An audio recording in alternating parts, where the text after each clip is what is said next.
Hello नमस्कार दोस्तों, मैं राजू शर्मा आपका दोस्त। आज की दिल की बातें मेरी उसके लिए हैं जो दिल के मेरे बहुत करीब है।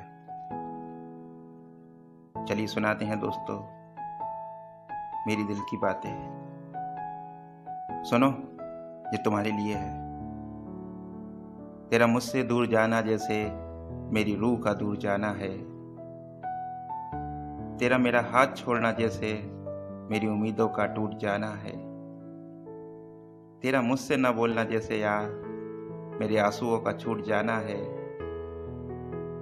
तुम्हारी नजरों का फेर लेना जैसे मेरी चाहत का रूठ जाना है। भारी दिल का सताना जैसे मेरे दिल का चोट खाना है। तेरा मुझसे दूर जाना जैसे मेरी रूह का दूर जाना है। जब से दूर तुम हुई हो मुझसे यार, मेरे शरीर से मेरी रूह निकल गई है। एकदम खाली खाली सा हो गया। अब कैसे बताऊं तुम्हें यार, तुम सामने नहीं हो। इसलिए तुम्हारे लिए दिल की बातें लाता हूँ तुम्हें सुनाने के लिए। शायद तुम सुनो किसी दिन मेरी दिल की बातें और मुझे समझो और हम एक हो जाएं।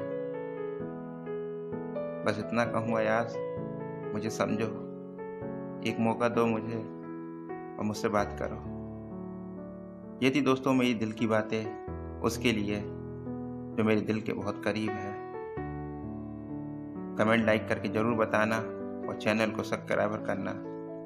हो सके तो दोस्तों के साथ ज़रूर शेयर करना, मेरी आवाज़ उस तक पहुंच सके और वो मुझे समझे। आज के लिए इतना ही दोस्तों, कल फिर मिलेंगे एक नई कहानी के साथ। धन्यवाद।